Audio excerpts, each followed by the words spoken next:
This is Vincent Price. But first on earth, as vampire sent, thy corpse shall from the tomb be rent. Then ghastly haunt thy native place, and suck the blood of all thy race. That, my friends, is a verse written by the poet Lord Byron. The vampire is a truly fabulous being that rises from the grave to prey upon sleeping persons who then become vampires themselves. Driving a stake through the heart of one of the undead while he lies slumbering in his coffin during daylight hours is said to put an end to his blood-seeking wanderlust. Fate brought Carmilla and Amy together in the city of Vienna in the year 1922, not long after an armistice had ended the First World War. They appeared to be equally young, beautiful, innocent, but one was an ageless vampire, the other an unsuspecting victim. And that's just the beginning of our story. It is a midwinter day in the year 1922, and we are in an upstairs bedroom of an old house on the outskirts of Vienna. Miss Amy Forrester, a young lady of quality, is writing in her journal at an antique desk by the window. She is about to tell us, in her own words, about her encounter with a vampire. I'm going to tell you something so strange that it will require all your faith to believe me. It concerns an incident that took place in my nursery long ago when we first lived here in Vienna. One night, I awoke and sat up. I saw a pretty face looking at me from the side of the bed. It was that of a young lady kneeling with her hands clasped in front of her on the coverlet. She drew me towards her, smiling. I felt soothed and fell asleep again. I was wakened by a sensation, as if two needles ran into my throat at the same moment. I screamed. The lady backed into the shadows. I recall my father embracing me and telling me it was nothing but a dream. But I wasn't comforted, for I knew the visit of the apparition was not a dream. For some years afterward, I could not be left alone, and a nurse remained at my bedside every night. Now I'm back here in Vienna, once again. I find I am still frightened by that childhood recollection. Some people might think it trifling, but you'll see why I must mention it. Something happened one afternoon this past summer. Yes, who is it? Excuse me, Miss Amy. Your father wants to see you in his study. Thank you, Madame Perrodin. I'll go at once. You wanted to see me, Papa? Yes, Amy, my dear. Come on in. Close the door. You look charming today. That's a lovely frock you're wearing. Thank you for noticing. I made it myself. Quite the proper young lady nowadays. How old are you getting to be? I'll be 18 next month, Papa. That's what I thought. Well, perhaps you're brave enough to listen to some unhappy news. Yes, Papa? I've had a letter from General Spielsdorf. He can't come to us as soon as I'd hoped. Oh, I've been looking forward to meeting his daughter. I thought we could enjoy the summer sunshine together. It's just as well that you and Bertha never became close friends. Why do you say that? Because the poor young lady is dead. You can't mean it. Here, let me read you this. He says, during the last days of Bertha's suffering, I've been unable to talk on the phone or write to anyone. I've lost her and learned the truth too late. Thank God my child died without suspecting the cause of her misery. When I see you in the autumn, I'll tell you things I don't dare to put on paper now. Pray for me, my friend. I see what you mean. He's in great sorrow. Poor Bertha. Oh, there. Now, Amy, you mustn't cry. I do have other news. You're going to have some companionship after all. What do you mean, Papa? We're expecting a guest. She'll be with us tonight. That should cheer you. What are you telling me? A short while ago, the phone rang. I heard the voice of the Baroness Krupska calling from Salzburg. I knew her in my embassy days at the turn of the century. She was lively and stylish then. A bit of a dragon now, they tell me. The Baroness is coming to visit us? Oh, no, I don't think either of us would like that very much. The Baroness is going to Paris on some vital business, but she's entrusting her niece to my care. What is she like, this girl? Quite beautiful. Everyone says so. Somewhat delicate, but altogether bewitching. That's a fine recommendation. The Baroness was afraid a young guest would tax my hospitality. I told her, on the contrary, she'd be doing us a favor. My daughter, I said, has been expecting a house guest who cannot be with us. If you confide your niece to our care, I told her, it'll be a consolation to Amy. And what's the name of this paragon? It's a very pretty name. She's called Carmilla. My visitor arrived at dusk while I was lying down and was carried upstairs, bundled in furs, to a bedroom that had been prepared. She didn't appear at dinner time, but she was certainly the topic of our conversation. Papa had insisted from the beginning that our dignified housekeeper sit down with us at table. Amy, my dear, please pass the cream. Certainly. How do you like our guest, Madame Perrodon? Very much. Almost as pretty as you, my dear. About your age and exquisite manners. The rumors were correct. She's absolutely lovely. Ah, such a sweet voice. Though we only exchanged a word or two. She sank into a deep sleep as soon as her head touched the pillow. A fainting spell from the excitement, no doubt. I hope I haven't done a foolish thing in taking charge of the young lady. I had Dr. Kleinbach take a look at her to protect you from contagion. And what was his diagnosis? Favorable. Yeah, she's tired and a trifle nervous, but completely sane and not subject to fits. Very amusing, Papa. When am I to be allowed to meet her? Forgive me, my child, but you know I always like to take precautions. She's sitting up now with a supper tray. There can be no harm in seeing her.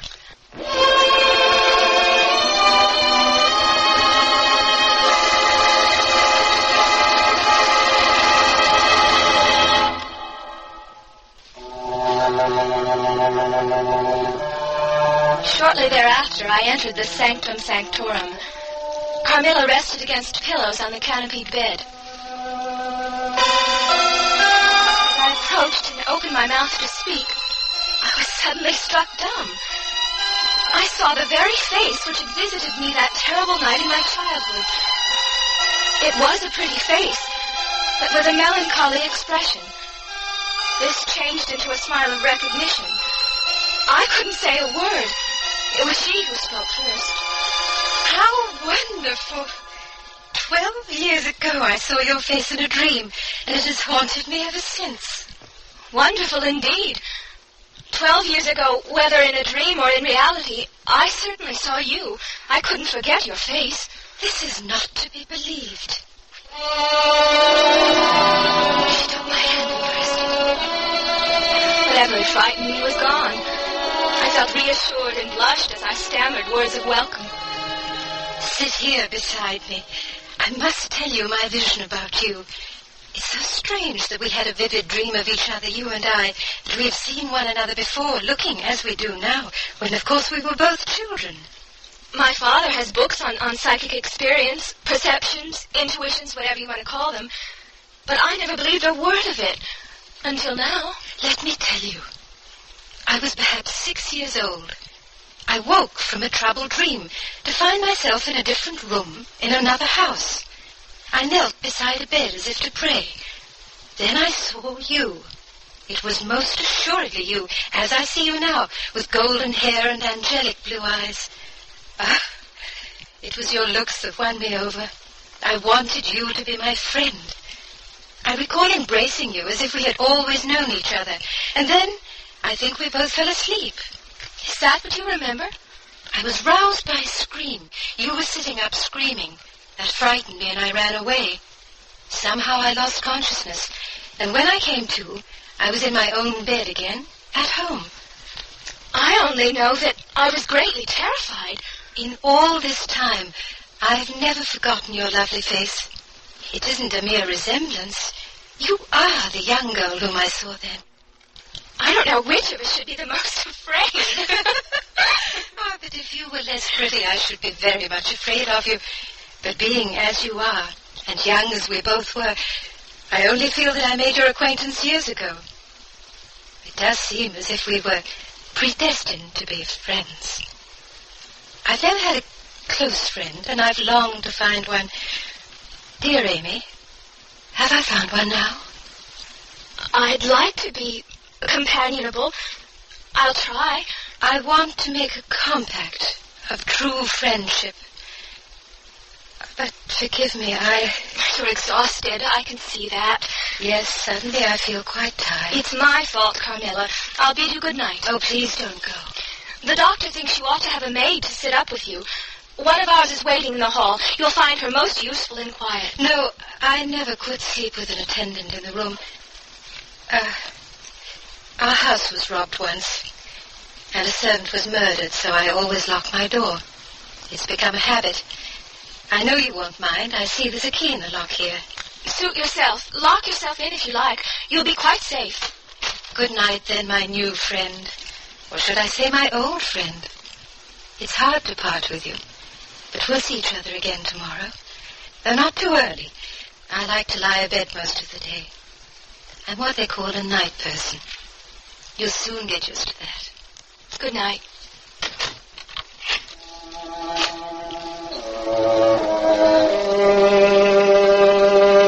She had walked with me to the door and embraced me fondly, determined that we should be great friends. Young people like and even fall in love with one another on impulse. I was flattered by the affection she showed, and had every reason to be delighted with my new companion. Yet, I felt a faint antipathy along with my admiration of her. I woke in the night and saw a vision of Carmilla standing at the foot of my bed and smiling. I had a sudden premonition, a foreboding of my own death. There was a park between our villa and the river, and one day, a month after Carmilla's arrival, we stepped outside for a stroll and met Madame Perrodon on her way back from doing errands. If I were you girls, I shouldn't go into the park, or anywhere there'll be crowds of people. Why do you say that, Madame? You see what's going on over there at the church? Another funeral. The third one since last Sunday. There's some sort of fever going around that infects young girls, like yourselves. Why has no one told us? Your father never speaks of anything that might frighten you. He's gone to the churchyard. I thought you knew she was going to be buried. Is it someone we know? The daughter of the shoemaker at the corner. Not little Lenny. Poor child fancied she saw a ghost 5 days ago and has been dying slowly ever since. Tell me nothing about ghosts. I shan't sleep tonight if you do. I'm going into my kitchen. There'll be fewer germs there than outside in the open air. You're probably wise. We'll see you at dinner. Au revoir, Madame. I hate funerals. What does that signify to you, my dear? It makes me wonder about the home and family you never mention. It indicates a people with strange manners and customs of which we in Vienna know nothing. I gather your native country is more remote than I imagined. That isn't true. It's very close by. Soon I intend to tell you all about it. That funeral bell. It fills my heart with fear whenever I hear it. Don't talk that way. The tragedy of life is not that men die, but that they cease to live. What does that mean? Oh, I'll explain it to you when the time comes.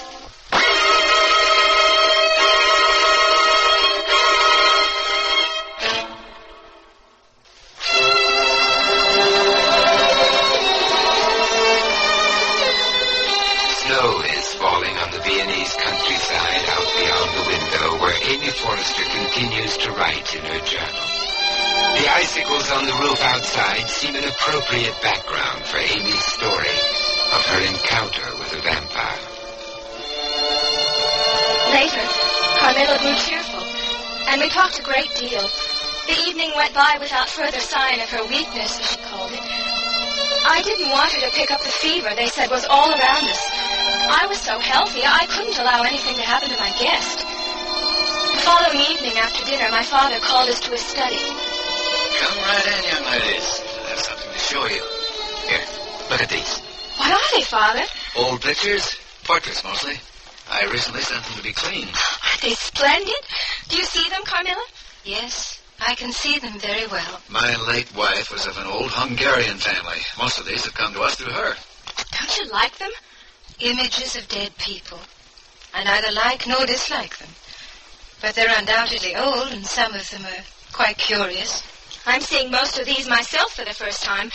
Smoke and dust had almost obliterated them, till now.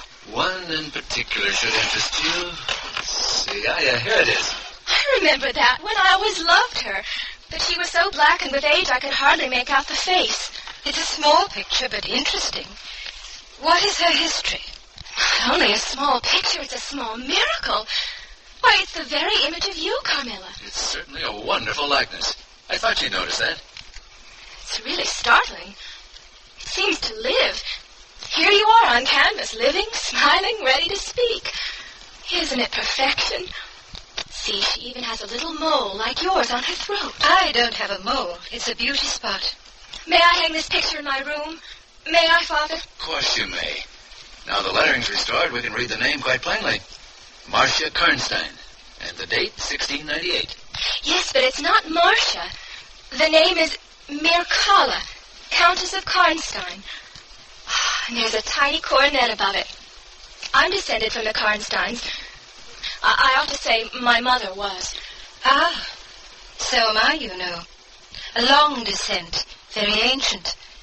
Are there any Karnsteins living now? The family was wiped out, I believe, in some civil wars. But the ruins of the castle aren't far from here, in a private park, about 3 miles away. Yes, I've been there. It's situated among other more recent ruins of the Great War. But it's right in the middle of the city, with honking traffic all around. I don't care much for ruins, but we must go there sometime. We'll get up an expedition and take a picnic before the weather turns too cold. Come to the window, Amy. See the moonlight? We can look at pictures tomorrow. Why don't we take a walk and look down on the river?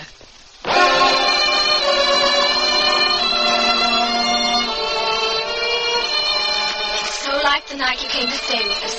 A month ago, there was a bright moon like this one. So you're thinking of the night I got here.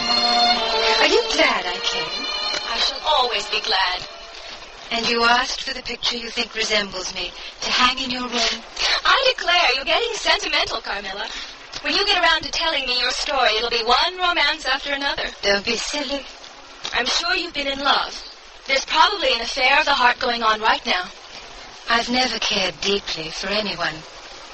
And never shall, unless it be someone like you. You'll have me in tears in a minute. It's the fever. Papa would grieve if he thought you were running a fever and didn't let us know.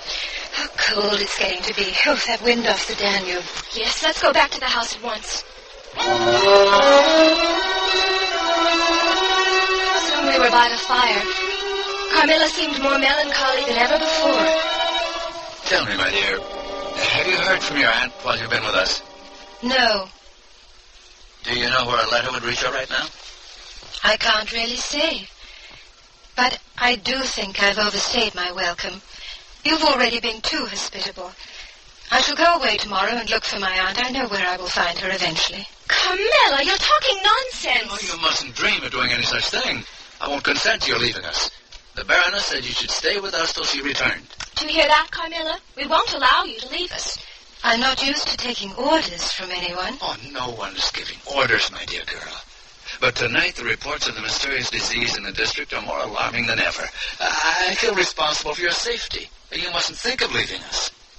I must thank you again, sir. I have seldom been so happy in my life as under your care and in the company of your daughter. I went up with Carmilla to her room, as I did every evening, while she was preparing to go to bed.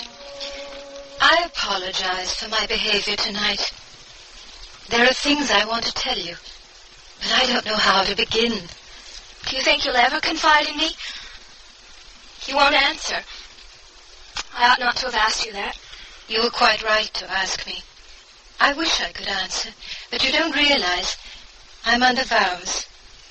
The time is coming soon when I shall tell you everything. When I do tell you, you'll think of me as cruel and very selfish. Selfish? My kind of friendship is always selfish. You and I, we need a blood oath to seal our friendship. You're delirious again. How you do run on. If you're going to talk that way, I won't listen. I shall leave the room. Good night, Carmilla. For the blood is the life. Remember that. Blood is the life.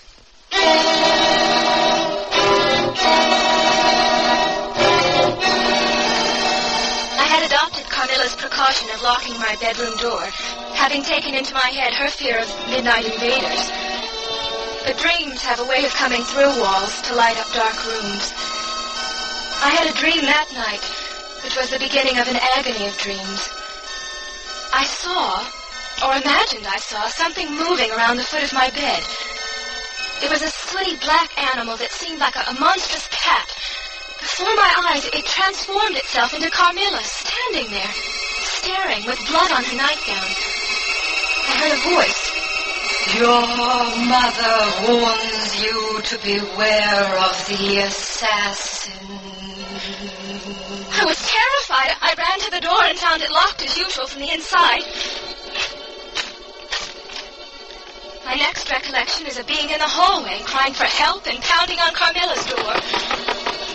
Miss Amy, what's the matter? What has happened? There's an evil spirit in this place. We must waken Carmilla. Calm yourself, Miss Amy, I beg you. Go downstairs, madame. Bring some men to force this lock or break the door down. Yes, Miss Amy, I will.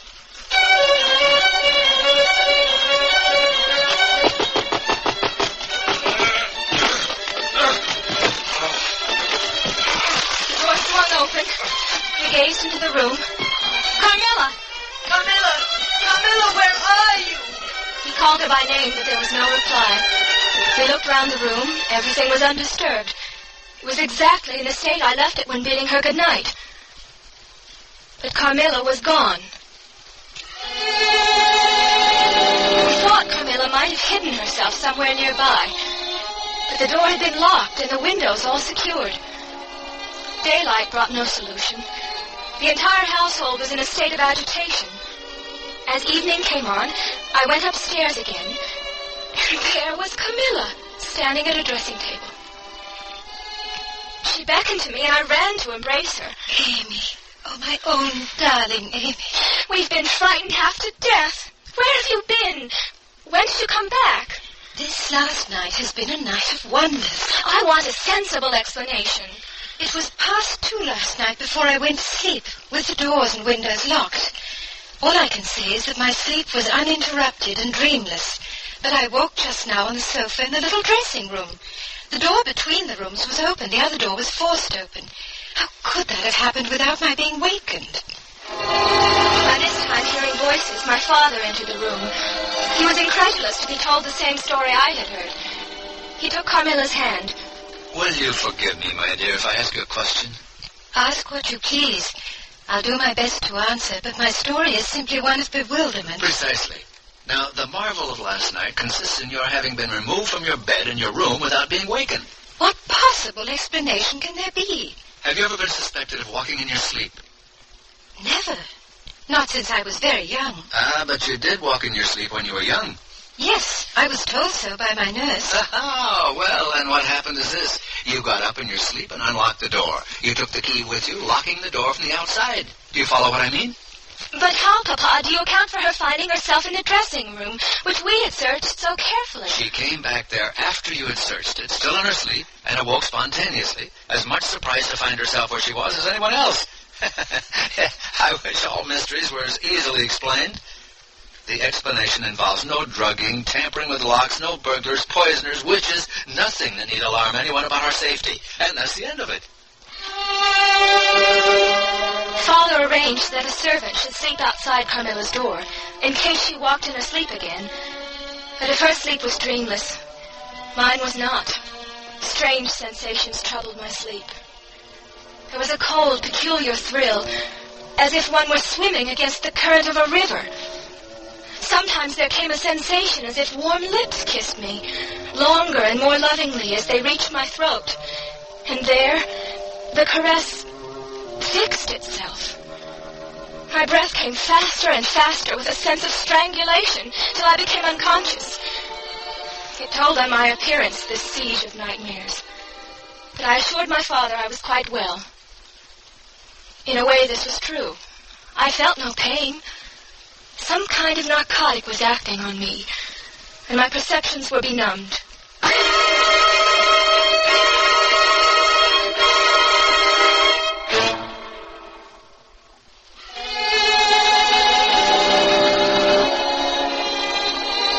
Vincent Price again. And here's the concluding act of Carmilla. Early one morning, I found Dr. Kleinbach waiting downstairs. Father had sent for him without telling me. Since the doctor was there, I told him my story. My father came and stood beside me. Well, Doctor, I dare say you'll tell me I'm an old fool for having brought you here. Not a bit of it. Amy, you mentioned a sensation. Needles piercing the skin of your throat the night of that first dream. Did you feel any soreness? None at all. Indicate with your finger the point where this occurred. A little below my throat. Here. Remove your scarf, please, and open your collar. We need to look for symptoms. There's nothing there, is there? Indeed there is, my dear girl. A small blue spot. God bless me, so there is. A spot about the size of the tip of your little finger. The question is, what's best to be done? Am I in any danger? I trust not, my dear. I don't see why you shouldn't begin to get better immediately. Now, that's the same point at which the feeling of strangulation began? Yes. And also the center of that thrill, like the current of an icy stream running against you. It may be. Yes, I think it is. May I say a word to Madame? Yes, certainly. Madame Paradon, will you come over here, please? Yes, Doctor. Is there something I can do? I find this young lady far from well. Steps must be taken. Madame, be so good as to not let Miss Amy be alone for one moment. That is the only order I need give for the present. But it's an important one. We may rely on your discretion, Madame, I know. Indeed you may, sir. Thank you. I shall be back about 7 this evening. Later that morning, when Papa came from his study, he had an envelope in his hand. Amy, this letter has been delayed in the mail. It's from General Spielsdorf. He'll be with us soon. He may be here today. You don't look pleased, as you should when a friend is coming. You look as if you wished him at the bottom of the Red Sea. Oh, it's just that his plans are so erratic. Dear Papa, will you confide in me? That all depends. Does the doctor think me very ill? He thinks you'll be well again, Amy. At least on the road to recovery in a day or two. Meanwhile, don't trouble your head about it. Carmilla had been upstairs, sleeping late as always. When next I saw her, it was mid-afternoon, and she was coming from the kitchen with a picnic basket on her arm. Get ready, Amy. We're going to make our expedition. Where are we going? To the ruins of Karnstein. We're not putting off seeing them any longer. How will we get there? By taxi, of course. Come along. Don't keep me waiting. But I shouldn't. An old friend of my father's, General Spielsdorf, may be arriving this afternoon. The general will have to wait. See him when we get back. Come now. Put on your coat this instant. Amy, where are you going? You can't go out right now. It's a sort of picnic. Carmilla has decided. Does your father know? He said you mustn't be alone. But, Madame, I shan't be alone. Carmilla will be with me. No autumn drive could have been prettier. A steep Gothic bridge led to the deserted chapel among a grove of cypress trees. We had dismissed the taxicab to enjoy our stroll. Isn't it peaceful, Amy, dear? Look at those colors. A woodland in the midst of a busy city. One could linger for an eternity. We shan't do that. Let's find a grassy spot to spread the blanket and have our sandwiches. I love the crunch of leaves underfoot, don't you? Autumn is my favorite season. We can sit down here. Give me the basket. Goodness, the sun's going down. We must think of getting home before dark. You're not going home, Amy. Neither of us will go. This will be our home from now on. Ella was standing behind me. The slender hand closed like a vice of steel around my wrist. A kerchief soaked with some acrid chemical was pressed over my nose and mouth. I awoke in a dim, dark chamber, surrounded by dampness and stone. It was so cold, so frightening. I couldn't see her, but I knew she was there on the marble floor beside me. A shaft of moonlight showed her once lovely face, twisted in a diabolical grin. Amy, my dear child. Where have you taken me? What is this place? It is a place of refuge. I come here every day for the sleep I need to sustain my existence. This is a nightmare. Another nightmare. I don't understand what's happening to me. It's the renewed slumber as much as the living blood that supplies us with our vigor. What must I do? You will do as I do. You no longer have any choice. Am I dead then? Am I dead? Not yet. But before the night is over, I will drain you to the brink. You shan't suffer. I have learned to be gentle. You needn't be afraid. No, you can't do this. I don't want to die. Are you afraid of dying? Why, you must die. Everyone on earth must die. And all are happier when they do. Where have you brought me? What is this place? It is the tomb of the Karnsteins, my dear friend. Who are you? I am Mircalla, Countess of Karnstein. Mircalla is dead. She died 3 centuries ago. I am undead. And you will soon be one of us. I thought you were my friend. I shall be. Always. You're the companion I've been seeking. I will teach you the things you must know. You've seen your last sunrise. Your human life will soon be over. But I will keep you alive forever as a vampire. You mean tomorrow? Yes. Tomorrow you will begin. Tomorrow night, you make your first kill. I will show you how. No, I can't bear to think. I cannot. I've made the decision for you.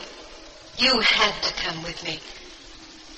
Now you know what I couldn't tell you before. Have pity on me, please. Too late for pity. Now we must be quiet. We must rest while we can. Go to sleep, my precious child. The rest of the story was related to me later. When General Spielsdorf arrived, he brought a priest to exorcise evil spirits, and a learned man who knew the tradition of vampirism. The general had come to Vienna with the intention of exploring the graves of the Karnstein family. Using ancient maps, they found the tomb and ripped away the ivy which concealed the marble tablet. With crowbars, they broke in the door.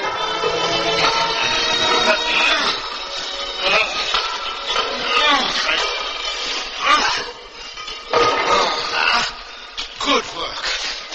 Flush your light down there. Come on.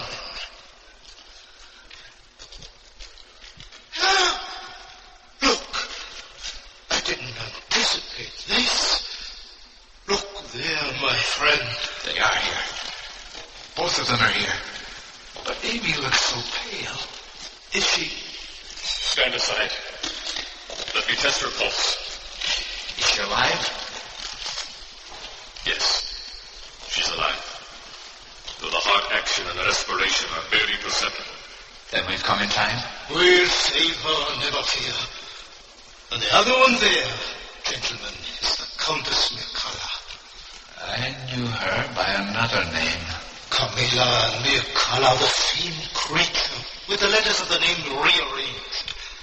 Your daughter and mine were victims of the same demon. At least this child can be saved, though Bertha was not. The commissioner will be here shortly. We can't wait for him. Hand me the stake. Thank you, daughter. I wield the hammer. Oh, Carmilla, Mircalla, whatever your name may be, how I have longed for this moment!